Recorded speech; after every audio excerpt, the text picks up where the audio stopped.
amados, Dios los bendiga en esta noche. Qué bueno que estés conectado una vez más en este tiempo para recibir, para aprender de la preciosa palabra del Señor. Hemos avanzado, el tiempo ha transcurrido y ya estamos a punto de terminar este estudio que tomamos la determinación de hacer del libro de Apocalipsis. Como hemos venido analizando, hoy llegamos entonces al capítulo 19 y obviamente ya estamos a expensas de terminar el estudio como tal. Si tú has estado atento, si has estado estudiando y escudriñando las escrituras, pues obviamente sé que este libro ha sido de bendición y no solamente para guardar ese conocimiento, iglesia, sino para podérselo entregar a otras personas, porque ese es el evangelio, obviamente, de lo que el Señor revela a través de este libro. Entonces, para recordar, en la clase pasada, en el capítulo 18, vimos finalmente la destrucción y la caída de Babilonia y hablábamos y decíamos que esa Babilonia obviamente es esa Babilonia espiritual en la cual los reyes, los reinos de la tierra se rindieron ante esa ciudad que para muchos era directamente el Vaticano, o para otros en el sentido más literal pueden ser de las muchas ciudades que se han rendido ante los demás dioses. Y cuando digo los demás dioses, pues sabemos que hay un único y verdadero Dios que es el Señor, pero son todos los que se han rendido obviamente ante los dioses falsos. Entonces Dios traería obviamente juicio sobre esa gran ciudad. Hablamos de aquellos que hacían mercadería a costa de todo lo que esa ciudad ofrecía y hablábamos allí de las imágenes, hablábamos allí de cómo el evangelio era utilizado para hacer mercadería precisamente de la fe, pero que finalmente sí, ese gran bullicio quedaría en una soledad total, porque Dios obviamente traería juicio sobre la gran ramera, como esa iglesia apóstata, como esa iglesia falsa, y sobre aquellos que se hubiesen rendido obviamente a los deleites de esa falsa iglesia o de esa falsa religión o de esa falsa doctrina o de esas falsas sencillamente palabras que trajo el enemigo a través del falso profeta y del anticristo. Pero hoy, mis amados, nos corresponde ver un tema muy hermoso, y cuando digo que es un tema muy hermoso, es que después de que el Señor obviamente ha traído ese juicio sobre la tierra, se escucha una alabanza en el cielo, y esa alabanza lo que muestra es la victoria del Señor, de cómo el Señor ha cumplido obviamente sus juicios, de cómo la iglesia sencillamente se prepara y aquellos invitados obviamente se preparan para participar de la cena de las bodas del Cordero. Entonces, inicialmente, pues vamos a leer allí el verso 1. Yo quiero que tú estés muy atento a la lectura para que tengamos en claro precisamente lo que el Señor hoy nos está diciendo. Dice: después de esto, oí una gran voz de gran multitud en el cielo que decía: aleluya, salvación y honra y gloria y poder son del Señor Dios nuestro. Este cántico, esta voz que se escucha en el cielo, esta gran multitud, es una respuesta a lo que vimos en Apocalipsis 18, verso 20. Quiero que mires allí conmigo. Dice la escritura allí: alégrate sobre ella, cielo, y vosotros santos apóstoles y profetas, porque Dios os ha hecho justicia en ella. Ahí el Señor está diciendo que esos profetas, esos santos, que es la iglesia, debería alegrarse, gozarse, porque finalmente el juicio de Dios habría llegado sobre aquella falsa iglesia, sobre aquella falsa ciudad que proclamó un evangelio torcido, un evangelio que no provenía obviamente del corazón del Señor. Y aquí lo sombrío da paso sencillamente al cantar. Cuando vemos esto, pues muchas veces nosotros como iglesia nos hemos preguntado y decimos, Señora, justicia, porque es triste ver cómo muchos predican un evangelio torcido, un evangelio que es malicioso, que obviamente es sombrío en el sentido de que Satanás está detrás de todo esto y él es el que sencillamente quiere dañar, obviamente, y quiere que las vidas se pierdan en pos de ese falso evangelio. Pero después de que ha sucedido ese juicio de Dios sobre la tierra, en el cielo va a ocurrir este cántico que estamos leyendo acá. Entonces, lo sombrío, lo que estaba sencillamente aparentemente en las manos del diablo, en las manos de Satanás, en manos del anticristo como tal, ahora Dios hace justicia y el Señor sencillamente le dice allí en Apocalipsis 18:20, alégrate sobre ella, cielo, y vosotros santos, apóstoles y profetas, porque Dios os ha hecho justicia en ella. Ahora recordemos que de esos santos, que es la iglesia de Cristo, muchos han tenido que entregar su vida a través de toda la historia y obviamente en el tiempo de la gran tribulación, pues todos los que acepten a Jesús tendrán que morir como mártires confesando el nombre de nuestro Señor Jesucristo. De la misma manera los apóstoles tuvieron que morir confesando el nombre del Señor, predicando el Evangelio. Es decir, lo que te estoy enseñando es que la causa directa de la muerte de ellos fue el Evangelio, por predicar acerca de Jesucristo. Los profetas en el Antiguo Testamento pues murieron dando testimonio de lo que el Señor era, porque ellos eran la voz de Dios acá en la tierra. El profeta escuchaba la voz de Dios y la proclamaba al pueblo. Así murió Isaías, Jeremías, Zacarías. Cada uno de los profetas murió entregando su vida por Dios, confesando el nombre del Señor y obviamente proclamando lo que habría de suceder. Por eso es que el Señor dice, alégrense. Alégrense todos aquellos que fueron capaces de dar su vida por mí, porque yo he hecho justicia en medio de esa Babilonia falsa, de esa Babilonia religiosa, espiritual, que vino sobre la tierra y que apartó a muchos sencillamente del camino de la verdad. Entonces ellos pasan de lo sombrío al cantar. Hay un cambio ahí de las tinieblas a la luz, porque el juicio de Dios que está sucediendo sobre la tierra en ese momento es impresionante. Pero en el cielo está ocurriendo algo totalmente distinto. En el cielo se está celebrando con júbilo que obviamente el Señor ha traído ese juicio sobre todos aquellos que no recibieron el amor de la verdad para ser salvos. Pasa de lo negro a lo blanco, o sea, de la oscuridad total que hay sobre la tierra a la luz resplandeciente que es en Cristo Jesús. Y pasamos ahí de días de juicio a días de bendición, porque lo que va a venir acá sobre la faz de la tierra después de este evento que estamos leyendo acá, lo que va a venir es la gloria de Dios. Dios va a venir obviamente a cimentar su reino sobre esta tierra en aquel momento. Y es ver la gloria de Dios, es ver que el Señor finalmente ha prevalecido, ha vencido, que lo que Él prometió definitivamente lo cumplió, que Dios en ningún momento fue malvado, sino antes fue misericordioso.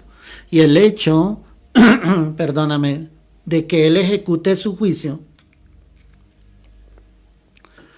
no quiere decir de que Él esté actuando de una manera malvada. Él es justo. Aún ese juicio que Dios ejecuta en ese momento, ese juicio es justo totalmente. Entonces, pasan de esos días de juicio a días de bendición, y por eso se escucha esa gran voz de esa gran multitud en el cielo que decía, aleluya, salvación y honra y gloria y poder son del Señor, Dios nuestro. Esta frase que acabamos de leer nos lleva a Apocalipsis 7. Quiero que vayas allí conmigo. No pierdas allí Apocalipsis 19 y ve allí y busca Apocalipsis 7, verso 9. Y mira lo que dice la preciosa palabra del Señor. Después de esto miré, y aquí una gran multitud, la cual nadie podía contar, de todas naciones y tribus y pueblos y lenguas que estaban delante del trono en la presencia del Cordero, vestidos de ropas blancas y con palmas en las manos. Y clamaban a gran voz diciendo: la salvación pertenece a nuestro Dios que está sentado en el trono y al Cordero. Amén y amén. Recuerda, mi amada iglesia, que el libro de Apocalipsis no está escrito cronológicamente. ¿Qué quiere decir eso?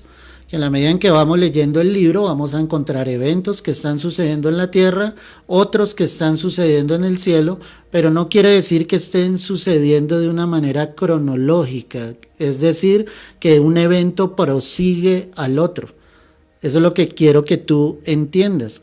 ¿Sí? Es posible que esa misma multitud que alaba aquí en Apocalipsis 7, verso 9, sea la misma multitud que aparece aquí en Apocalipsis 19. ¿Qué dice la frase? La frase está enfocada en tres áreas. La primera, pues obviamente ellos le dicen aleluya, alabando el nombre de Dios. Recuerda que la palabra aleluya significa alabar a Dios, y ellos glorifican a Dios, uno, en su salvación. ¿Qué es lo que está diciendo esa gran multitud? Dan por hecho la liberación de sus vidas. Es decir, que finalmente Cristo vence, Cristo trae sus juicios, y que la maldad del hombre no ha quedado en vano. Es decir, que no ha recibido un justo castigo. Recuerda que a través de otras clases yo te he estado diciendo que el hombre piensa que puede manipular a Dios, que lo que él hace va a quedar sin juicio o sin castigo de parte del Señor, pero definitivamente el Señor va a traer juicio sobre cada ser humano si no ha recibido a Cristo Jesús. Ellos le decían en ese cántico o en esa gran voz en el cielo, y alababan a Dios por su salvación. Alababan a Dios por su salvación. Es posible, iglesia, que esta multitud que aparece acá en este primer versículo, y ahorita lo vamos a comparar, sea diferente obviamente a la iglesia. ¿Por qué? Mira el verso 4. Dice: y los 24 ancianos y los 4 seres vivientes se postraron en tierra y adoraron a Dios que estaba sentado en el trono y decían: amén, aleluya. Recuerda que los 24 ancianos lo que muestran es una tipificación de la iglesia, es decir, esos 24 ancianos tipifican, muestran lo que es la iglesia. Es decir, que esa multitud que aparece en el verso 1, lo más seguro es los que hayan muerto en medio de la gran tribulación y hayan aceptado a Jesucristo finalmente como el Señor, el Salvador de sus vidas y el Mesías al Mesías prometido, que obviamente es Jesús. Por eso podemos marcar allí una diferencia, es decir, los que aparecen en el verso 1 son los que han muerto en medio de la gran tribulación, finalmente reconocen a Jesús, pero esos 24 ancianos, como lo estudiamos en los primeros pasajes, ellos tipifican la iglesia de Cristo. Por eso hay una separación entre esa multitud y entre estos 24 ancianos. El hecho es que en el canto, en la voz que se está escuchando en el verso 1, ellos están dando gloria, ¿sí? Alabando a Dios mejor, primero por su salvación, están confesando y diciendo: Señor, tú nos libraste de aquellos que nos hicieron tanto daño, de aquellos que acabaron con nuestras vidas. El segundo aspecto dice: aleluya, salvación y honra. Ese es el segundo aspecto, ¿sí? Dice: dan honra y gloria. Honra y gloria mostrando que la perfección moral de Dios. Es decir, que Dios nunca cambió. Esto me lleva a uno de los atributos de Dios, y es que Dios es inmutable. Al decir que Él es inmutable, estamos diciendo que Dios nunca cambia. Él es el mismo ayer, hoy y por los siglos de los siglos. Eso es lo que la palabra nos deja ver cuando hablamos de la inmutabilidad del Señor. Entonces ellos dan honra y gloria hablando de la perfección moral de Dios, de que Él es santo, de que Él prometió que obviamente vendría por la iglesia, vino por la iglesia. Cuando vimos allí Apocalipsis 3, pasando a Apocalipsis 4, ahí ya vemos el momento en que ha sucedido el arrebatamiento de la iglesia. Sí, cumple su palabra, pero también dice que vendrá juicio sobre todos aquellos que definitivamente no quisieron recibirlo como Salvador, y obviamente Dios es que ejecuta ese juicio en medio de la gran tribulación. En el tercer aspecto, miremos allí verso 1, entonces ellos le dicen aleluya, salvación y honra y gloria, y dicen y poder son del Señor Dios nuestro. Entonces te recuerdo, ¿cuáles son esas tres áreas en las que alaban a Dios? 1, en su salvación. 2, en su honra y gloria. Y 3, hablan del poder de Dios. Y cuando hablamos del poder de Dios es la capacidad del Señor de actuar con toda eficacia. Por eso Él tiene el poder, porque puede actuar en el momento en que Él quiera, en la manera en que Él quiera, ¿sí?, con toda autoridad. Y el juicio que hemos estado analizando ya en los pasajes anteriores muestran el poder de Dios. Muestran que el poder del diablo jamás sería superior al de Dios. Muestra que por más poder que Satanás recibió en medio de la gran tribulación y que le fue entregado al anticristo y al falso profeta, aún ese poder no supera al poder de Dios.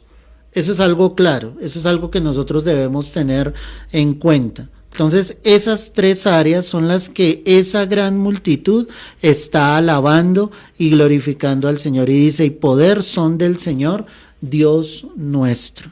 Qué impresionante esa escena. Entonces es en el cielo, está sucediendo inmediatamente después de que el Señor ha ejecutado sus juicios sobre la tierra, y esa multitud está glorificando a Dios y le está diciendo, tú nos salvaste, te damos la gloria porque tú lo prometiste, Señor, porque nunca cambiaste y sencillamente tuviste el poder de actuar y de vencer. Y eso, que aquí en el contexto bíblico todavía no ha sucedido la batalla de Armagedón. Pero el hecho de que haya sucedido ese juicio ya en ese momento, que han sido desatados los sellos, que han sonado las trompetas, que han sido desatadas las copas de la ira, que la gran ramera ha sido condenada, que es la falsa iglesia, la iglesia apóstata, y que esa Babilonia espiritual que está sobre la tierra desviando a las vidas también sufrirá obviamente el juicio de Dios. Entonces ya se puede dar un parte de victoria, ya hay una celebración en el cielo porque definitivamente nuestro Señor Jesucristo ha vencido. Cuando pensamos en salvación, mira Apocalipsis 7, para mirar una concordancia allí, Apocalipsis 7, miremos el verso 10, Apocalipsis 7, verso 10. Y clamaban a gran voz diciendo, la salvación pertenece a nuestro Dios que está sentado en el trono y al Cordero. Esa multitud que aparece acá en Apocalipsis 7 está diciendo que la salvación pertenece ¿a quién? Al Dios Todopoderoso y al Cordero que está sentado en el trono. O sea, están glorificando tanto al Padre como al Hijo.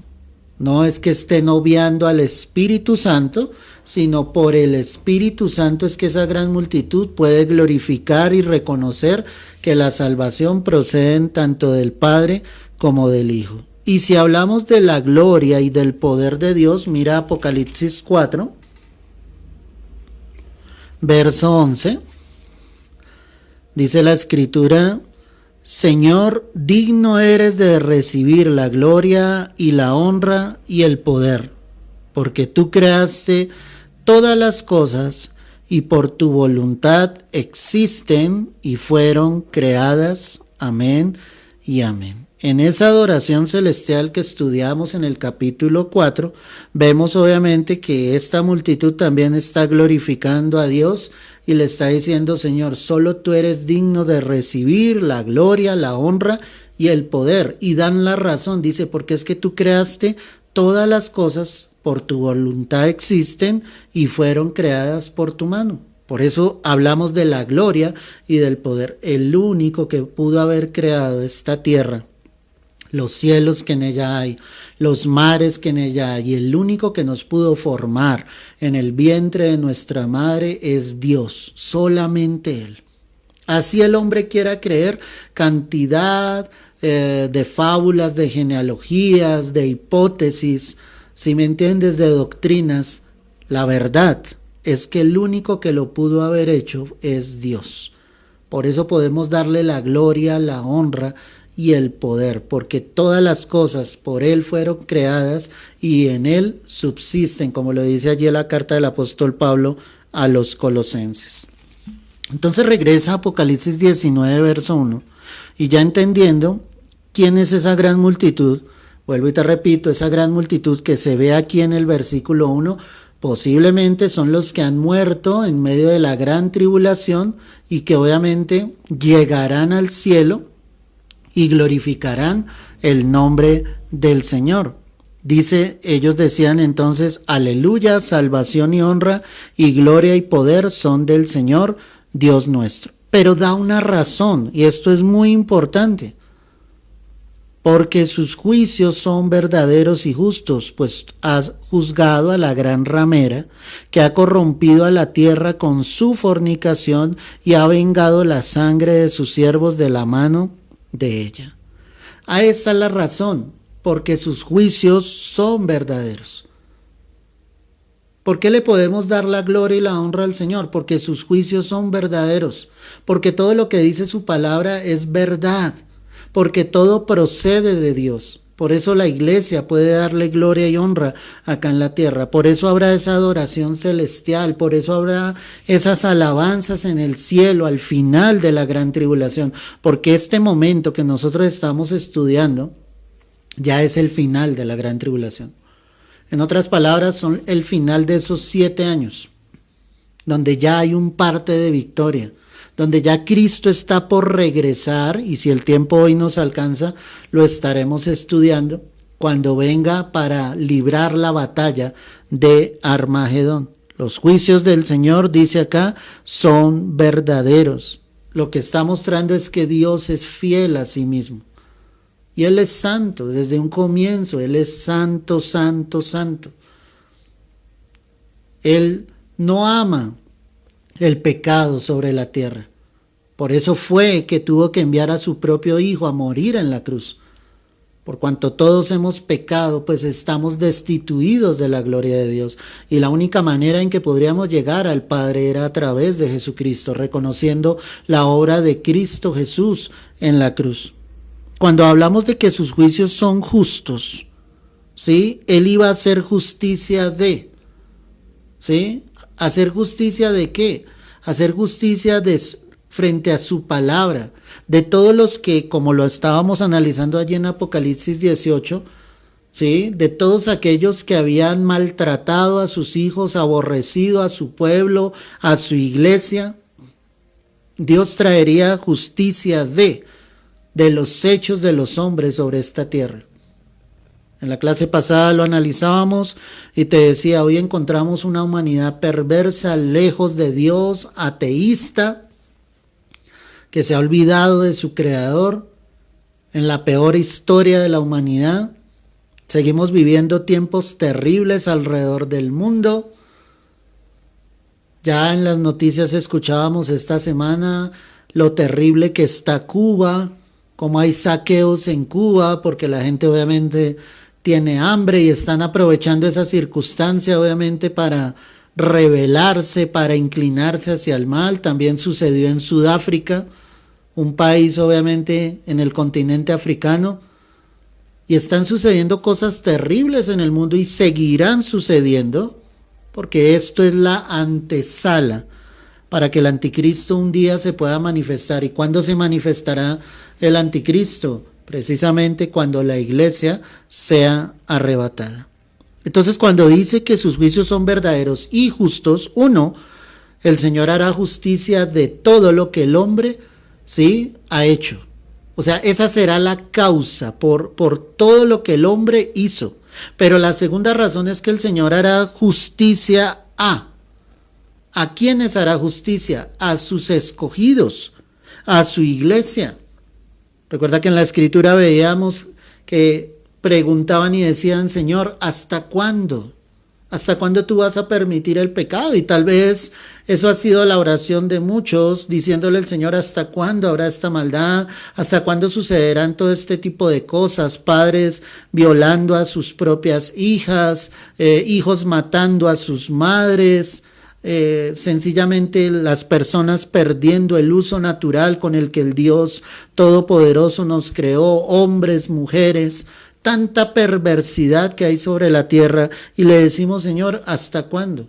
Pero créeme que en ese momento el Señor hará justicia, y esto es la alabanza que se está escuchando en el cielo, en ese instante. Es decir, que al final de la gran tribulación se escuchará esa alabanza en el cielo, donde podremos decirle al Señor, sí, Señor, tú has hecho justicia. Tú no dejaste en vano lo que el hombre hizo. Entonces, esas son las dos causas o énfasis. Cuando decimos que sus juicios son justos, el Señor hará justicia ¿sí? Es la razón por la cual Él hará justicia, y hará justicia ¿a quién? A sus escogidos, a su iglesia. El castigo, y esto es muy importante, el castigo que habrá en ese momento se moverá dentro del círculo perfecto de su justicia. En otras palabras, el Señor no será injusto en lo que hará. Porque la mayoría dirá, esto es injusto. ¿Por qué está sucediendo esto? Los habitantes de la tierra dirán, pero ¿por qué está pasando esto? Esto es injusto, porque Dios nos hace esto. Pero todo se moverá dentro del círculo perfecto de la justicia de Dios. Es decir, Dios no quebrantará los parámetros que Él mismo estableció. Dios dio la oportunidad y sigue dando la oportunidad de que muchos sean salvos. Pero el corazón endurecido de los hombres, mis amados, está llevando solamente a la perdición a muchos y a que el juicio de Dios definitivamente caiga sobre esta tierra en el momento indicado. Tú y yo, como te lo he venido diciendo a través de todas estas clases, ¿a qué debemos estar dispuestos y en qué momento debemos estar preparados? Ahora, ¿para qué? Para el rapto, porque el rapto está demasiado cerca. Muchos todavía lo tienen por lejano, muchos lo quieren ignorar voluntariamente, muchos sencillamente dicen, no Señor, tal vez más adelante te conozco, te sirvo, camino contigo, pero el rapto está a las puertas. Esa es la verdad. La última y gran señal que podríamos decir que vendría, pues ya está, y es la apostasía de la iglesia. Hace mucho tiempo la iglesia vive una apostasía terrible, y en cambio de que este tiempo que ha sucedido sobre el mundo entero sirviera a la iglesia para que esa falsa iglesia se arrepintiera, no sirvió absolutamente de nada. Por lo contrario, muchos siguieron envanecidos y lejos de los propósitos y de la voluntad del Señor. Entonces el castigo que Dios traerá se moverá dentro de su círculo perfecto, o sea, no traspasará sus propios parámetros. Por eso es que el verso 2 dice entonces, sus juicios son verdaderos y justos, y da otra razón y dice, pues ha juzgado a la gran ramera que ha corrompido a la tierra con su fornicación. ¿Quién es la gran ramera? Recordemos, la falsa iglesia, la iglesia apóstata, y él está diciendo, tú trajiste tu juicio sobre esa falsa iglesia, sobre esa gran ramera, y dice, lo que pasa es que esa se ha corrompido y corrompió a la tierra con su fornicación. ¿Qué está diciendo? Esa falsa iglesia lo que hizo fue inclinar el corazón de los hombres a dioses falsos. Y cuando te hacía el análisis en Apocalipsis 17, por eso te decía, son todas las religiones del mundo que lo único que se han encargado es desviar el corazón del hombre a dioses falsos. Es esa fornicación espiritual. Pero Dios trae ese juicio. Y en ese cántico que se está dando en el cielo, porque es que quiero que lo tengas en claro, lo que está haciendo esa multitud es cantando y diciendo: Señor, tus juicios son justos, son verdaderos, porque tú juzgaste a la gran ramera que corrompió la tierra con su fornicación. O sea, es glorificando el nombre del Señor y diciendo: tú has hecho tu juicio sobre esa falsa iglesia. Hermano, esto es de temor. O sea, el evangelio nunca fue colocado sobre la tierra para nuestra propia pleitesía o para enriquecernos a costa del evangelio o para falsear el evangelio. O sea, el área en la que nosotros estamos, y cuando hablo de esta área espiritual, esta área que es cercana a Dios, pues es de demasiado cuidado. No estamos trabajando para un hombre, trabajamos para el Rey de Reyes y Señor de Señores. Y muchos han tomado el evangelio a su propio acomodo, levantan congregaciones falsamente, sin la doctrina, sin la palabra, sin cimientos, pero Dios va a traer un juicio. Dios sencillamente se glorificará y no permitirá que esa falsa iglesia prevalezca sobre la tierra. Además, ellos le decían: y ha vengado la sangre de sus siervos de la mano de ella. Qué impresionante. Porque ese cántico que ellos están dando, pues también está glorificando y diciendo: o sea, tú no dejaste en vano la muerte de todos tus siervos. Y así es. Muchos a través de la historia han muerto por causa del nombre de Cristo. Por no ir más allá, hablemos de los apóstoles. Los apóstoles entregaron su vida por Cristo. El primer mártir de la iglesia se llama Esteban. Y Esteban era un servidor a las mesas. Él atendía a las viudas.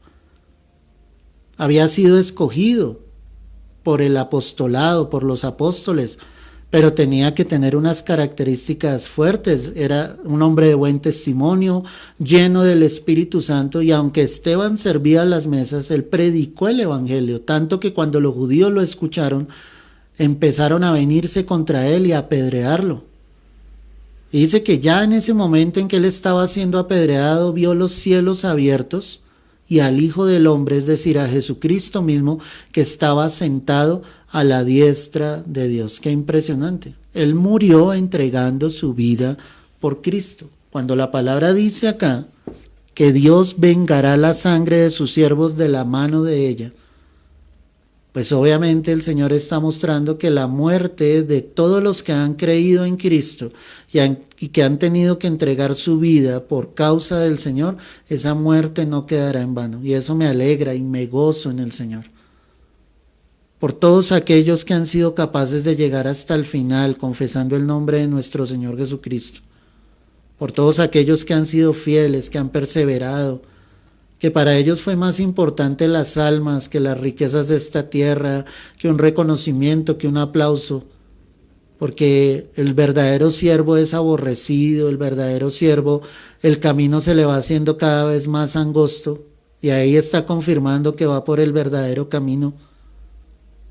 Los verdaderos siervos, iglesia, no son reconocidos delante del mundo, delante de los hombres. Son hombres que realmente llevan el evangelio, que su esfuerzo lo dedican para que las almas lleguen a los pies de Cristo. Los apóstoles sobre la tierra hicieron eso. Lo hizo Pedro, lo hizo Juan, lo hizo Andrés, lo hizo Pablo cuando ya sencillamente el Señor lo llamó. Y hablo de Pablo porque sé que él es el que sencillamente Dios tenía dispuesto para ocupar nada menos ni nada más que el lugar de Judas. De lo contrario, Pablo no habría recibido tanto de parte de Dios. Pero cada uno de ellos murió entregando su vida por Cristo. Pablo es el ejemplo claro del mártir en medio de la gran tribulación, porque Pablo fue decapitado, es decir, le cortaron su cabeza, confesando el nombre de Cristo. Nunca lo negó, nunca. Él estaba dispuesto a entregar su vida por el Señor y por el Evangelio. Y por eso cuando escribe allí a Timoteo, en su última carta le dice: he peleado la buena batalla, he acabado la carrera, he guardado la fe. Porque él sabía que se acercaba el momento de su muerte, pero que había sido capaz de permanecer fiel a Dios. Y esto es algo hermoso, iglesia, porque tú debes permanecer fiel hasta el final. No des tu brazo a torcer, camina con el Señor. Si tú sabes que la fe que has colocado en Cristo realmente es una fe genuina, permanece en ella y entrega tu vida por el Señor si es necesario. Nosotros no sabemos, iglesia, si como iglesia viviremos una gran persecución antes de que Cristo venga. Podría suceder. Pero el que no esté preparado negará al Señor. El que no esté preparado se apartará del Evangelio, así como ha sucedido en este tiempo de esta pandemia sobre la tierra. Miles, tristemente, miles de aquellos que desean amar a Dios se han apartado del Señor, se han enfriado espiritualmente, han perdido su comunión con Dios. Es decir, pasaron por el fuego, fueron probados, pero no salieron siendo ese oro más fino. Por lo contrario, se quemaron en el fuego. Y hoy muchos están lejos de Dios. El Señor aún está dando la oportunidad para que muchos vuelvan a Él. Pero es necesario que nosotros seamos conscientes de esto. Entonces la palabra dice que el Señor ha vengado la sangre de sus siervos de la mano de ella. Gloria al Señor. En el verso 3, estoy en Apocalipsis 19, verso 3. Otra vez dijeron: aleluya. Y el humo de ella sube por los siglos de los siglos. Cuando habla de ella, acuérdate que estamos hablando de esa gran ramera, estamos hablando de esa Babilonia que ha caído, y lo que la palabra está mostrando es que jamás esa falsa iglesia se volverá a levantar, jamás se volverá a recuperar de su destrucción. El último imperio que hubo sobre la tierra, poderoso, que gobernaba toda la tierra, era el imperio romano. Cuando el anticristo se manifieste, se denominará ese imperio como el imperio romano restaurado, porque él creará un imperio con todos los gobernantes de la tierra, y los gobernantes de la tierra estarán sujetos a la voluntad del anticristo, a lo que él diga, a lo que él le parezca. Por eso se llamará el Imperio Romano Restaurado, donde el anticristo, una de sus fuentes y de sus armas que tiene es la parte religiosa. Él tomará el control, él se sentará en el templo de Dios haciéndose pasar por Dios. Eso es claro. Por eso se le llamará el Imperio Romano Restaurado. Pero después de que Jesucristo venga y haga justicia sobre la faz de la tierra, jamás ese imperio se volverá a levantar. Este pasaje que acabamos de leer, vuelve allí al verso 3, dice: y el humo de ella sube por los siglos de los siglos. Mira Isaías 34, verso 10. Ve allí conmigo, Isaías 34, el verso 10.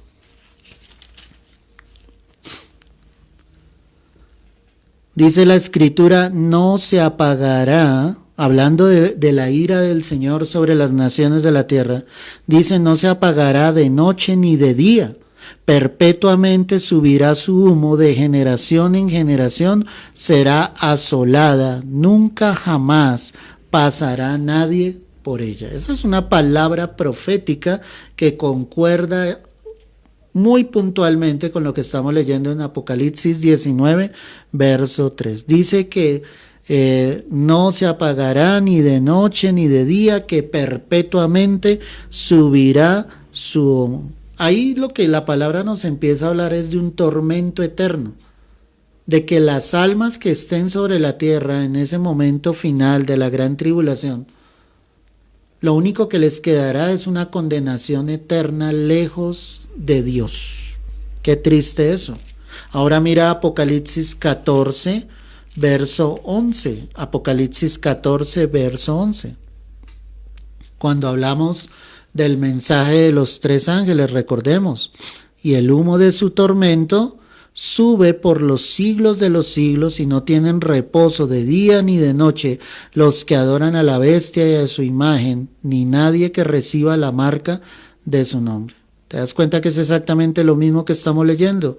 Dice que el humo de su tormento sube por los siglos de los siglos. Y lo que está mostrando aquí la palabra es quiénes estaban en ese grupo. Los que adoraron a la bestia y a la imagen de la bestia. Los que se rindieron en adoración a ese Dios falso. Pues tendrán que ir a un tormento eterno. Qué impresionante. Entonces, en ese cántico que está en Apocalipsis 19:3, esa gran multitud le está diciendo: Señor, te alabamos, porque el humo de ella sube por los siglos de los siglos, de esa Babilonia espiritual, de todos los que se rindieron a esos dioses falsos en cabeza del anticristo, pues irán a una condenación eterna. Hay que saberlo tomar, ¿no? Alguien podría decir, pero ¿cómo nos podemos alegrar de que ellos se vayan para el infierno? Es que la maldad que habrá sobre la tierra es terrible. El anhelo de mi corazón no es que nadie caiga al infierno. Yo quiero que los que están lejos de Dios vuelvan su corazón a Él. Pero ellos mismos decidirán su destino eterno. Ellos mismos determinarán cuál es el lugar al que quieren ir. Dios no va a obligar a nadie a entrar al cielo. Los que van a ir al cielo son los que entendieron el sacrificio de Jesús y anhelan estar con el Señor para siempre. Pero Dios no va a obligar absolutamente a nadie a entrar al cielo. Mira por un momento Génesis 19, verso 28. Ve allí al primer libro, Génesis 19, verso 28. Y mira lo que dice acá la palabra. Y miró hacia Sodoma y Gomorra, y hacia toda la tierra de aquella llanura, miró, y he aquí que el humo subía de la tierra como el humo, ¿de qué? De un horno. Amén y amén. ¿Cómo fue destruida Sodoma y Gomorra? Por fuego que cayó del cielo. ¿Por qué eran llamados Sodoma y Gomorra? Porque la homosexualidad que había sobre ese territorio era impresionante. Tanto que sencillamente el Señor envió a sus ángeles y los hombres, al verlos llegar a la ciudad, querían tener relaciones sexuales con ellos. Qué impresionante, es un pasaje de la Biblia impresionante. La maldad que había sobre Sodoma y Gomorra, y Dios la destruyó con fuego. Y cuando la palabra nos está narrando acá, allí vuelve en Génesis 19:28, dice que subió Abraham por la mañana al lugar donde había estado delante de Jehová, y miró hacia Sodoma y Gomorra y hacia toda la tierra de aquella llanura, y miró y aquí que el humo subía de la tierra como el humo de un horno. Pues había caído fuego del cielo, pero más que el fuego físico, el problema es que esa generación se había condenado eternamente por su pecado, porque se había olvidado de Dios. Voy a comparar este pasaje que te acabo de leer con Judas. Ve allí al penúltimo libro, Judas, verso 7, el libro que antecede a Apocalipsis, Judas, verso 7. Mira lo que dice acá la palabra. Como Sodoma y Gomorra y las ciudades vecinas, las cuales de la misma manera que aquellos, habiendo fornicado e ido en pos de vicios contra la naturaleza, mira, fueron puestas, por ejemplo, sufriendo el castigo de ¿qué? Del fuego eterno. Aquí Judas es un poco más claro, este libro, ¿sí me entiendes? Que está mostrando que ellos sufrieron el castigo eterno. ¿Cuál fue la razón? Que se fueron en pos de sus vicios contra la naturaleza. ¿Qué estaba mostrando aquí la Escritura? Que ellos perdieron el uso natural y por sumergirse en su homosexualidad, pues sencillamente Dios tuvo que traer juicio sobre ellos. Recuerda que en algún momento te narraba que tristemente todas las generaciones que han venido sobre la faz de la tierra, las que han sido destruidas, tuvieron que ser destruidas a causa de la degeneración sexual que el ser humano ha permitido sobre la faz de la tierra. La homosexualidad no es algo de hoy en día. Eso viene desde el diluvio. Dios decidió destruir la tierra porque la maldad de los hombres era mucha sobre la tierra. Ya existía ese problema. Y esta generación, iglesia, será destruida exactamente por la misma razón. Entonces vuelve allí a Apocalipsis 19, verso 3. Otra vez dijeron aleluya, y el humo de ella sube por los siglos de los siglos. ¿Qué está hablando acá este pasaje? De obviamente el castigo eterno, de una condenación de los hombres sobre la tierra lejos del Señor. Los 24 ancianos que vamos a leer acá en el verso 4, mira, y los 24 ancianos y los 4 seres vivientes se postraron en tierra y adoraron a Dios, que estaba sentado en el trono, y decían amén, aleluya. Ya te había explicado que los 24 ancianos aparecen por separado de esta multitud, ya que la multitud que aparece en Apocalipsis 19:1 hace referencia a los mártires en medio de la gran tribulación. Es decir, es esa última generación que tiene la oportunidad de llegar finalmente a los pies de Cristo. Por eso la Biblia hace una separación de esa multitud a los 24 ancianos que tipifican la iglesia de Cristo que ya está en el cielo. ¿Qué decían ellos? Se postraron en tierra, adoraron a Dios, que estaba sentado en el trono, y decían amén, aleluya. Decían amén, así sea hecho.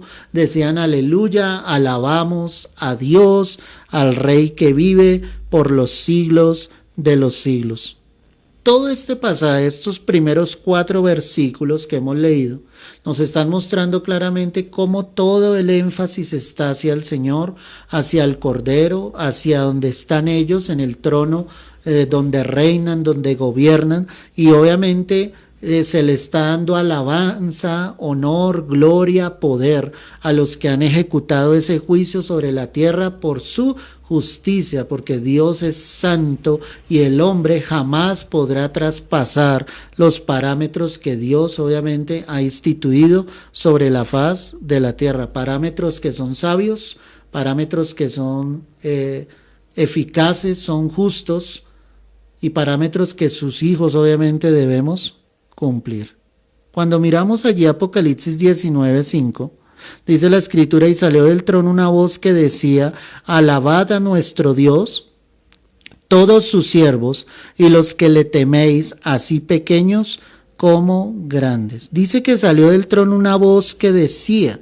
Lo más seguro es que esa voz que sale del trono nuevamente es un ángel que glorifica el nombre del Señor. Al decir que salió del trono, es de los ángeles más cercanos al Señor. Tenemos un ejemplo bíblico. Busca Isaías 6. Ve allí conmigo, Isaías 6.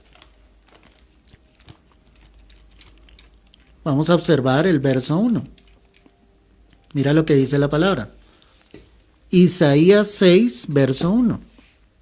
En el año en que murió el rey Usías, vi yo al Señor sentado sobre un trono alto y sublime, y sus faldas llenaban el templo. Por encima de él había serafines, cada uno tenía 6 alas, con 2 cubrían sus rostros, con 2 cubrían, dice aquí la palabra, sus pies, y con 2 volaban, y el uno al otro daba voces diciendo, Santo, Santo, Santo, Jehová de los ejércitos, toda la tierra está llena de su gloria. Aquí encontramos la visión que tiene el profeta, donde él ve el trono de Dios y puede ver esos serafines que glorificaban al Señor y le decían, Santo, Santo, Santo. Ellos estaban delante del trono de Dios. ¿Por qué citábamos esto? Porque en Apocalipsis 19, verso 5, dice que del trono salió uno que decía, alabe a nuestro Dios todos sus siervos y los que teméis, así pequeños como grandes. ¿Qué decía la voz? Que todos debían alabarle, pequeños, grandes, todos sus siervos, todos los que hubiesen creído en el Señor, debían en ese momento obviamente confesar que Él era el Dios Todopoderoso. Esas palabras que se escuchan acá en el verso 5, vamos a compararlas a la luz de la escritura y nos vamos a dar cuenta que ya estaban plasmadas dentro de la misma palabra. Salmo 113, verso 1. Ve allí conmigo.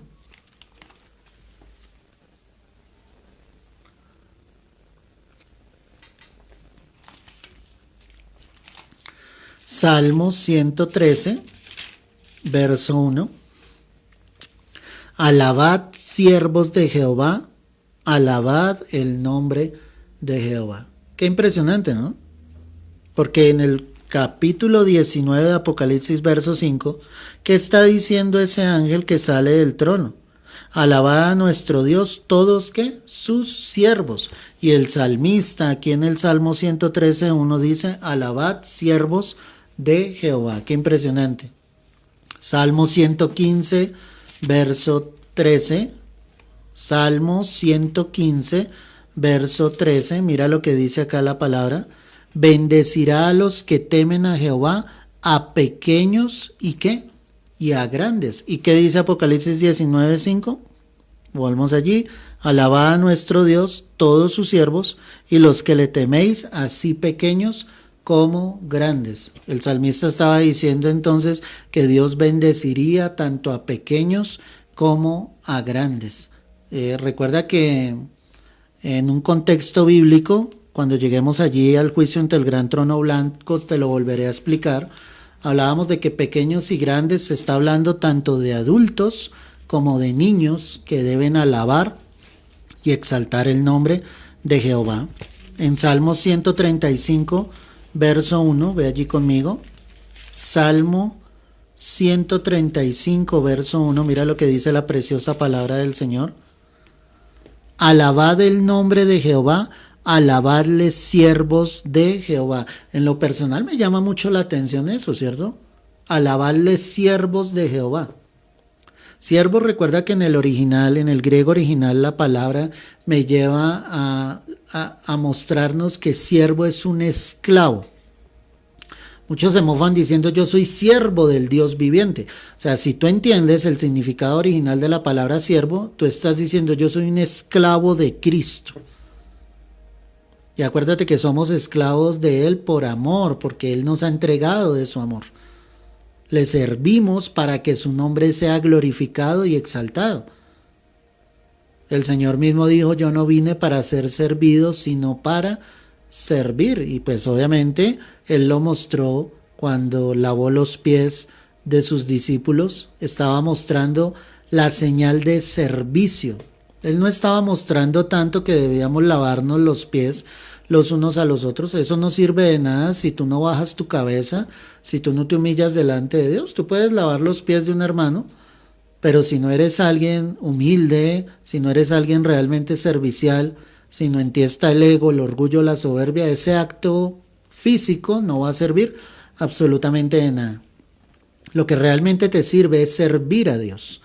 Y el ejemplo fue Jesús, cómo Él siendo Dios se humilló, ¿sí?, ante sus apóstoles. Debería ser totalmente lo contrario. Pero cuando yo entiendo esto, me doy cuenta que yo debo ser un esclavo verdaderamente de Cristo.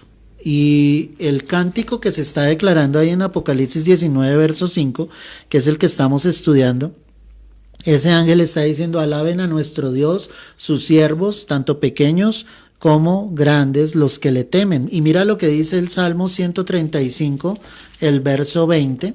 Salmo 135, verso 20. Casa de Leví, bendecid a Jehová. Los que teméis a Jehová, bendecid a Jehová. Ese versículo bíblico tiene cosas muy importantes. Uno, dice casa de Leví. ¿Y quiénes eran los levitas? La tribu sacerdotal, nada más ni nada menos. O sea, él estaba en ese cántico diciéndole los levitas, los sacerdotes, los servidores en el tabernáculo inicialmente, esos eran los que debían alabar y exaltar el nombre del Señor. O sea, los primeros que lo hacemos somos los que estamos en servicio para Dios. Alabamos y exaltamos el nombre del Señor. Entonces él dice, casa de Leví, bendigan a Jehová, alábenlo, exáltenlo. Pero también dice, los que teméis a Jehová, bendecid a Jehová. O sea, si tú eres alguien que dice temer a Dios, pues ¿cuál es el derecho? Que bendigamos, que exaltemos el nombre de nuestro Señor. En esa alabanza que habrá en el cielo, después de que ha terminado el juicio o los juicios de Dios sobre la tierra, pues ellos harán esto. El ángel saldrá del trono de Dios, le dirá a todos, alaben a nuestro Dios, ¿sí? Todos sus siervos, los que teméis, así pequeños como grandes. Y el verso 6 dice, y oí como la voz de una gran multitud, como el estruendo de muchas aguas y como la voz de grandes truenos, que decía, aleluya, porque el Señor nuestro Dios poderoso reina. Qué impresionante la descripción que está entregando acá el versículo 6. Quiero que lo compares con Apocalipsis 11, verso 15. Ve allí conmigo. Apocalipsis 11, verso 15. El séptimo ángel tocó la trompeta y hubo grandes voces en el cielo que decían, los reinos del mundo han venido a ser de nuestro Señor y de su Cristo, y Él reinará por los siglos de los siglos. O sea, siempre hay una voz en el cielo que está declarando el triunfo del Señor, la victoria de Dios sobre las potestades espirituales, sobre el reino de las tinieblas.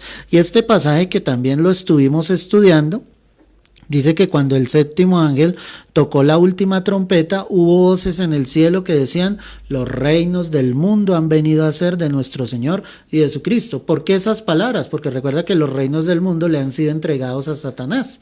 Él es el Dios de este siglo. Así lo deja ver la palabra. Pero eso no quiere decir que Él tenga un control total o absoluto, no. Dios está por encima del poder del diablo, pero ese cántico en ese momento declara y dice, Señor, tú ya venciste. ¿Dónde obtuvo el Señor la victoria?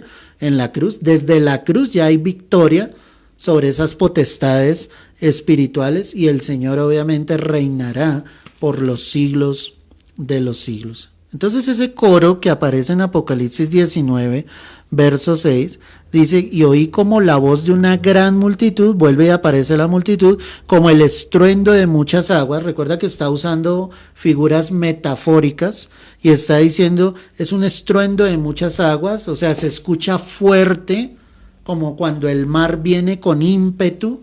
Así se escucharía en el cielo en ese momento, y como la voz de grandes truenos, pues cuando truena sobre la tierra es impresionante el sonido que hay, ¿sí? Y recuerda que la palabra dice que el trueno declara la indignación de Dios por el pecado sobre la tierra. Eso está allí en Job capítulo 36, ¿sí? Donde se muestra claramente lo que es esto. Miremoslo para que tú lo tengas.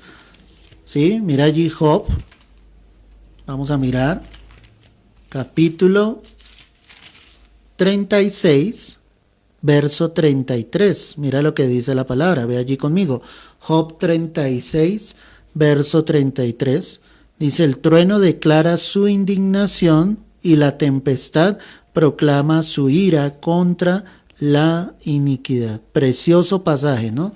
Mostrándonos que cuando está la lluvia y cuando está el trueno sobre la tierra, lo que el Señor está declarando es su indignación. ¿Indignación por qué? Por la maldad, por el pecado, y que cuando hay esas tempestades tan fuertes, lo que está sucediendo en el ámbito espiritual es que Dios está proclamando su ira contra la iniquidad, contra la maldad, contra la perversidad que hay acá en la tierra. Pues quiero decirte que ese cántico que se escuchará en el cielo al final de la gran tribulación será como el estruendo de muchas aguas, como la voz de grandes truenos. O sea, será una voz fuerte que se escuchará en el cielo, donde las multitudes cantarán al Señor y que le dirán, aleluya, porque el Señor nuestro Dios todopoderoso reina. En otras palabras, se dará honor y se dirá, el Señor ha vencido, ha prevalecido, tú eres el único rey, el verdadero Dios, el único camino, la única verdad y la único que nos llevará hacia la vida eterna. Y por eso esa gran multitud pues está glorificando a Dios. Ellos le están diciendo, en la parte final dice, aleluya, porque el Señor nuestro Dios todopoderoso reina. Aparece ese todopoderoso. Recuérdate cuando te enseñé al comienzo de la clase los nombres de Jehová y aparecía este Jehová Tesebaot. Te lo voy a volver a deletrear. T-E-S-E-B-A-O-T-H. Te lo voy a volver a decir. T-E-S-E-B-A-O-T-H. Jehová Tesebaot. ¿Qué significa ese Tesebaot? Jehová Todopoderoso. Eso es lo que ellos le están diciendo allí, y a través de la escritura pues nosotros vamos a encontrar muchos pasajes donde se habla de ese Dios todopoderoso. Miremos algunos en el Antiguo Testamento. Amós capítulo 3 verso 13. Aleluya, gloria a Dios. Amós 3 verso 13. Oíd y testificad contra la casa de Jacob. Ha dicho Jehová, Dios de los ejércitos. Ahí está mostrando a ese Dios de los ejércitos, a ese Dios todopoderoso. Ahora mira Amós 4, verso 13. Porque aquí el que forma los montes y crea el viento y anuncia al hombre su pensamiento, el que hace de las tinieblas mañana y pasa sobre las alturas de la tierra, Jehová Dios de los ejércitos, que dice ahí la palabra, es su nombre. Ese Jehová de los ejércitos obviamente está mostrando a ese Dios todopoderoso, pero de la misma manera en Apocalipsis hay 9 menciones, escúchame bien esto, 9 menciones exactamente de ese Dios todopoderoso. Entonces las vamos a ver una por una, para que las anotes y las tengas en cuenta. Apocalipsis 1, verso 8. Apocalipsis 1, verso 8. Mira lo que dice la palabra acá. Yo soy el alfa y la omega, principio y fin, dice el Señor, el que es y que era y que ha de venir, el Todopoderoso. Ahí está claro. Cuando obviamente el Señor se está presentando, Él se presenta como el principio, el fin, el alfa, la omega, y el Señor dice de sí mismo, y yo soy el Dios Todopoderoso. En otras palabras, yo soy ese Jehová Tesebaot. Apocalipsis 4, verso 8, ve allí conmigo, Apocalipsis 4, verso 8, y los 4 seres vivientes tenían cada uno 6 alas, y alrededor y por dentro estaban llenos de ojos, y no cesaban día y noche de decir, Santo, Santo, Santo es el Señor, Dios Todopoderoso, el que era, el que es, y el que ha de venir. Cuando aparece aquí la descripción de los 4 seres vivientes, que para recordarte un poco, esa descripción de los 4 seres vivientes es de la esencia de lo que es Dios mismo, ¿sí? Ellos le decían 3 veces santo y le decían, Él es el Señor, Dios Todopoderoso. En Apocalipsis 11, verso 17, ahí encontramos la tercera mención, Apocalipsis 11, verso 17, diciendo, te damos gracias, Señor, Dios Todopoderoso, el que eres y que eras y que has de venir, porque has tomado tu gran poder y has reinado. Amén y amén. Gloria a Dios por esto, mi amado. Ahí está mostrando, obviamente, que Él es el Dios Todopoderoso. Cuarta mención, Apocalipsis 15, verso 3. Y cantan el cántico de Moisés, siervo de Dios, y el cántico del Cordero, diciendo, grandes y maravillosas son tus obras, Señor Dios Todopoderoso, justos y verdaderos son tus caminos, Rey de los santos. Qué bonito este pasaje, porque eso es un cántico que hay de hace muchos años, ¿sí? Y obviamente es hermoso. Grandes y maravillosas son tus obras. Y nos recuerda que Él es el Dios Todopoderoso. Gloria al Señor, porque la palabra deja ver que Él es el único que tiene el poder absoluto. Entonces, te recuerdo lo que hemos visto. Apocalipsis 1, verso 8. Apocalipsis 4, verso 8. Apocalipsis 11, verso 17, Apocalipsis 15, verso 3, que es el que acabamos de referir, Apocalipsis 16, vamos a mirar el verso 7. También oía otro que desde el altar decía: ciertamente, Señor Dios Todopoderoso, tus juicios son verdaderos y justos. Precisamente lo que enseñábamos hoy, ¿sí? Aquí se oye y se refiere cómo este ángel obviamente está dando honor y gloria a ese Dios Todopoderoso. Apocalipsis 16, verso 14. Apocalipsis 16, verso 14. Pues son espíritus de demonios que hacen señales y van a los reyes de la tierra en todo el mundo para reunirlos a la batalla de aquel gran día del Dios Todopoderoso. Este pasaje entonces recuerda que nos habla de cómo obviamente el dragón, ¿sí?, que es Satanás, y el anticristo, y juntamente con el falso profeta, tratan obviamente de reunir, como lo dice acá, ¿sí?, a muchos, a los reyes de la tierra, para guerrear el día de la batalla de Armagedón, que es el tema que inmediatamente después de este sigue, y están diciendo de aquel gran día del Dios Todopoderoso. La palabra deja ver que obviamente el Señor vencerá en esa gran batalla de Armagedón. Apocalipsis 19, 6, que es el que estamos analizando, ya lo tienes. Apocalipsis 19, 15, ese es nuestro octavo pasaje de los 9 que te dije que aparecen en Apocalipsis, donde se habla de que Dios es Dios Todopoderoso, o ese Jehová Tsebaot. Apocalipsis 19, verso 15, de su boca sale una espada aguda para herir con ella a las naciones, y la regirá con vara de hierro, y él pisa el lagar del vino del furor y de la ira del Dios Todopoderoso.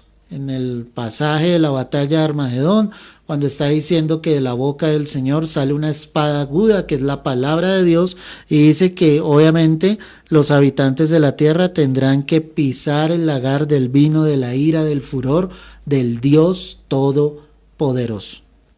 Y finalmente, Apocalipsis 21, verso 22. Ve allí conmigo. Apocalipsis 21, verso 22. Y no vi en ella templo, porque el Señor Dios Todopoderoso es el templo de ella y el Cordero. En ese último pasaje, hablando de la nueva Jerusalén, que es el cielo que descenderá a la tierra. O sea, ya eso lo estaremos analizando en próximas clases, ya son nuestras clases finales. Una ciudad descenderá del cielo, que será la nueva Jerusalén, y dice, y esa ciudad ya no necesita de templo, porque es que Dios, el Señor Dios Todopoderoso, es el templo de ella y el Cordero. ¿Y quién es el Cordero? Jesucristo. O sea, ellos serán la esencia de todo en medio de esa nueva Jerusalén.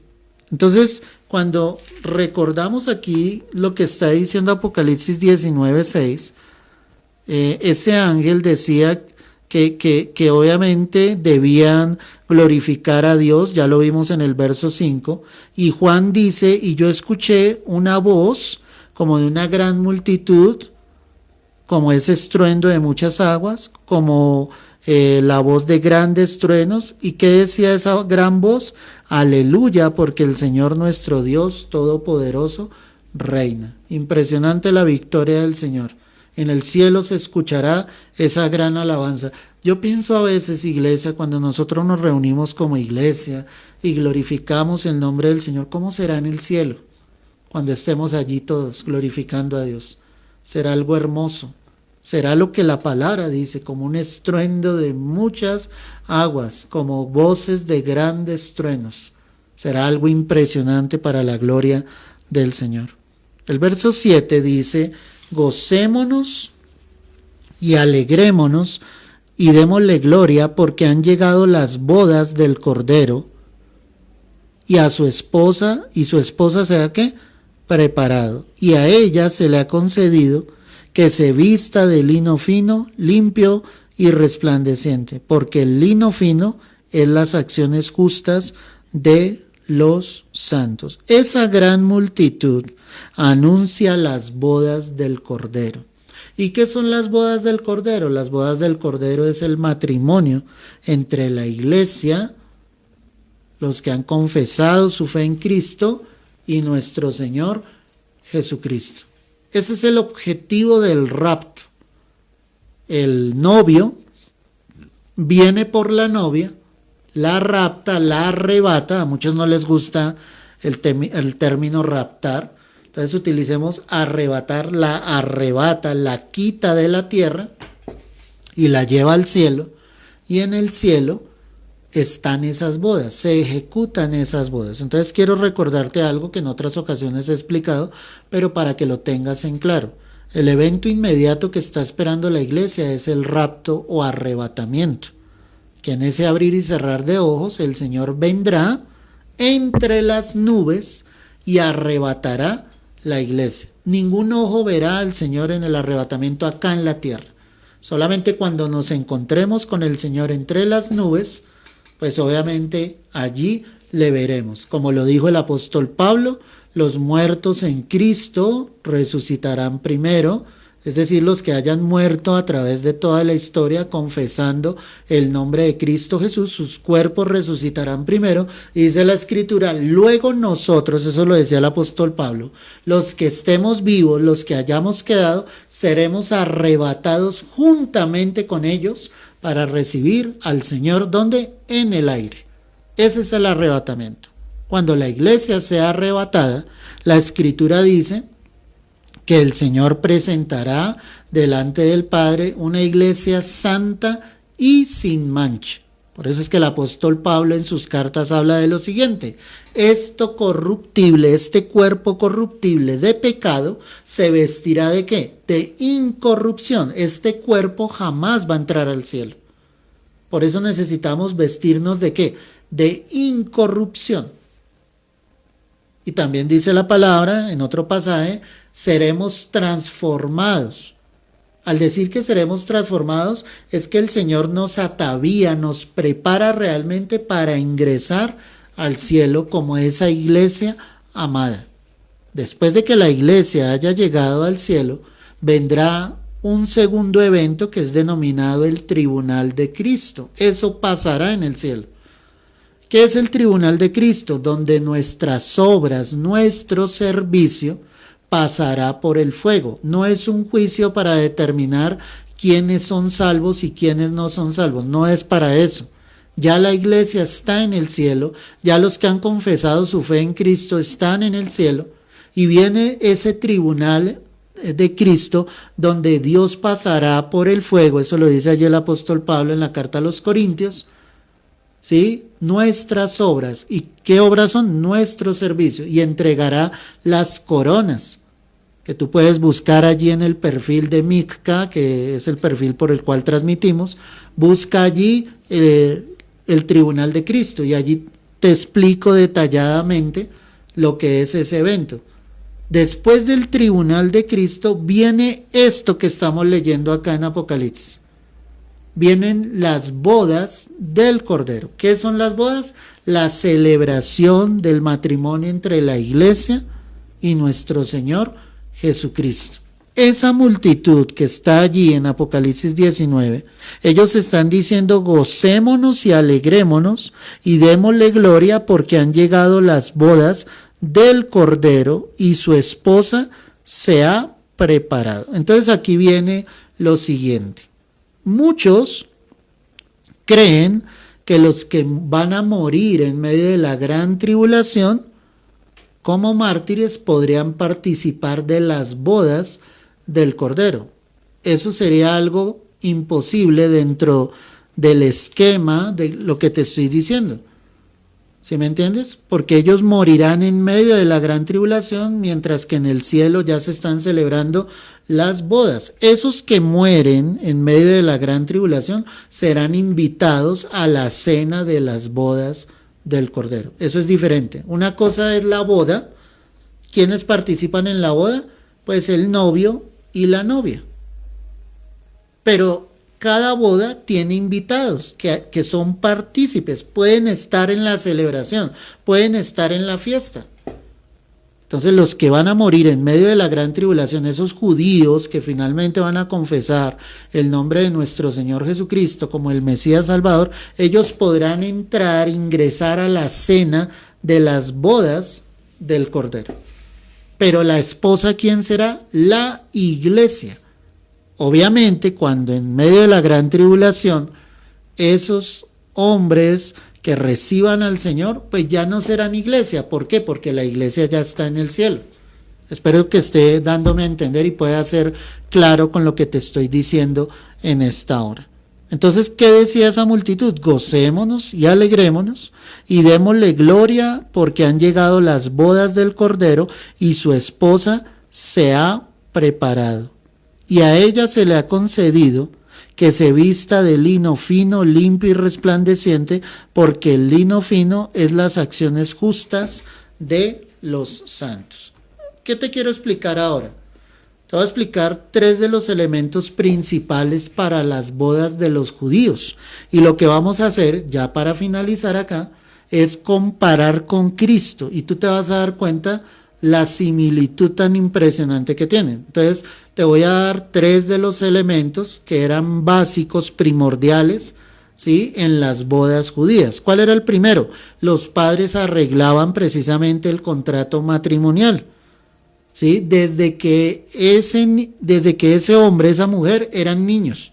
Es decir, los padres no esperaban a que ellos fueran adultos para decir tu hijo se va a casar con mi hija, sino desde que ellos eran niños. Sencillamente ellos preparaban el contrato matrimonial y se daban como unas arras, un dinero, ¿sí me entiendes? Se pagaba un precio para que no se saliera de ese contrato y eso estuviera asegurado que el hijo de tal persona se iba a casar con la hija de tal familia judía. Si lo comparo con Cristo, ¿sí?, el contrato nupcial fue firmado cuando Cristo redimió la iglesia. O sea, Cristo tuvo que pagar un precio. Estoy hablando de una boda, ¿cierto? ¿Quién es el novio? Jesucristo. ¿Qué hizo el novio? Pagó un precio por la novia. ¿Quién es la novia? La iglesia. Si tú miras Efesios 5, verso 26, ve allí. Efesios 5, verso 26, dice la palabra, para santificarla, habiéndola purificado en el lavamiento del agua por la palabra, a fin de presentársela a sí mismo, una iglesia gloriosa que no tuviese mancha ni arruga ni cosa semejante. Y cuando miras los pasajes anteriores, dice, así como Cristo amó a la iglesia y se entregó a sí mismo por ella. ¿Qué hizo el Señor? Se dio a sí mismo por esa novia. Pagó un precio. ¿Cuál fue el precio? La cruz. En el ejemplo que te estoy colocando con las bodas judías, ¿qué hacían los padres? Pues obviamente se pagaba un precio donde se comprometían el uno al otro de que sus hijos obviamente ya iban a ser una pareja matrimonial cuando ellos fueran adultos. La segunda característica de esas bodas es que cuando la pareja llegaba a la edad adulto, el novio y sus amigos iban a la casa de la novia, sacaban a la novia de su casa y la escoltaban hasta llegar a la casa del novio. En Cristo, ¿cómo podemos entender esto? Ese es el momento cuando Cristo venga a recoger la iglesia. ¿Qué hará el novio? El novio vendrá por la novia, por la iglesia. La recogerá y la llevará a su casa. ¿Cuál es la casa del Señor? El cielo. Qué hermoso esto, ¿cierto? Impresionante lo que la palabra nos está mostrando en esta hora. Y la tercera característica de esas bodas judías es que después el mismo novio entraba a su casa con su novia y se celebraba el banquete de bodas, al que eran invitados los amigos asistentes, que es lo que estamos estudiando aquí en este pasaje. Es decir, el novio entraba con la novia y después llegaban los invitados y se celebraba la cena de las bodas del Cordero. Este es el pasaje que literalmente nosotros estamos estudiando en esta noche. ¿Qué decía la gran multitud? Gocémonos y alegrémonos y démosle gloria porque han llegado las bodas del Cordero y a su esposa, y su esposa sea ¿qué? Preparado. ¿Quién es la esposa? La iglesia. Y a ella se le ha concedido que se vista de lino fino, limpio y resplandeciente, porque el lino fino, ¿sí?, es las acciones justas de los santos. Ahí dice que el lino fino son las acciones justas de los santos. Pero ¿de qué manera, iglesia? Solamente, iglesia, tenemos acciones justas en Cristo, el que camina con el Señor, el que busca a Dios. Por tiempo, entonces, vamos a dejar acá, mis amados, pero espero que esto haya sido de gran bendición para todos nosotros en esta noche. En la próxima clase hablaré ya en un énfasis total de las bodas, de la cena de las bodas del Cordero, y tendremos el tiempo suficiente para estudiar la batalla de Armagedón. Para terminar voy a leer lo que dice versos 9 y 10. Y el ángel me dijo, escribe, bienaventurados los que son llamados a la cena de las bodas del Cordero. Y me dijo, estas son palabras verdaderas de Dios. Yo me postré a sus pies para adorarle, y él me dijo, mira, no lo hagas. Yo soy consiervo tuyo y de tus hermanos que retienen el testimonio de Jesús. Adora a Dios, porque el testimonio de Jesús es el espíritu ¿de qué? De la profecía. Ahí la palabra está diciendo, dichosos los que son llamados a la cena de las bodas del Cordero, los que se van a ser participantes de esa gran celebración en las bodas. Dice, y el ángel le decía a Juan, estas son palabras de Dios. Juan, cuando escuchó eso, se postró a los pies del ángel, pero él le dijo, no lo hagas, yo soy un consiervo tuyo. Más bien, póstrate delante de Dios, adora a Dios, ¿sí? Busca del Señor. Y dice, porque el testimonio de Jesús es el espíritu de la profecía. En la próxima clase te estaré explicando con más detenimiento lo que dice este pasaje y la batalla de Armagedón. No te pierdas la próxima clase. Ya estamos terminando y esto es emocionante realmente. Ver cómo el Señor se glorifica, ver cómo Él traerá sus juicios, pero en el cielo hay una celebración total en ese momento, al final de la gran tribulación, porque el Señor efectivamente ha celebrado las bodas del Cordero. Su iglesia se ha casado con el Señor, y aquellos que finalmente en la gran tribulación le aceptaron podrán participar de la cena de las bodas del Cordero. Padre, yo quiero darte gracias en esta noche por este momento, por este tiempo, por tu palabra, por tu enseñanza. Gracias por todos los que dispusieron su corazón en esta noche para aprender y recibir de ti. Yo les bendigo en el nombre de Jesús. Permite que esta enseñanza corra a través de las redes, Señor, y que muchas más vidas lo puedan escuchar para la gloria y para la honra tuya. Te damos las gracias en el nombre de Cristo Jesús. Amén y amén. Gloria al Señor, mis amados. Dios los bendiga poderosamente. Nos encontraremos, si el Señor así lo permite, el próximo viernes 7 de la noche. Y no olvides que todos los días 9 de la mañana transmitimos en vivo para que tú recibas una palabra del corazón de Dios. Créeme que cuando tú te determinas, eso te ayuda a afirmarte en Cristo, recibes alimento espiritual, no te sueltas de la mano de Dios, y ante cualquier dificultad o cualquier prueba, la palabra de Dios es esa fortaleza. Cristo es nuestra roca y en Él están cimentadas nuestras vidas. Aunque vengan lluvias, aunque vengan ríos, aunque vengan vientos, esa casa no caerá porque está fundada sobre la roca. Cristo viene pronto, prepárate porque pronto nos vamos a ir para estar para siempre con el Señor. Un fuerte abrazo, Dios te guarde y te bendiga.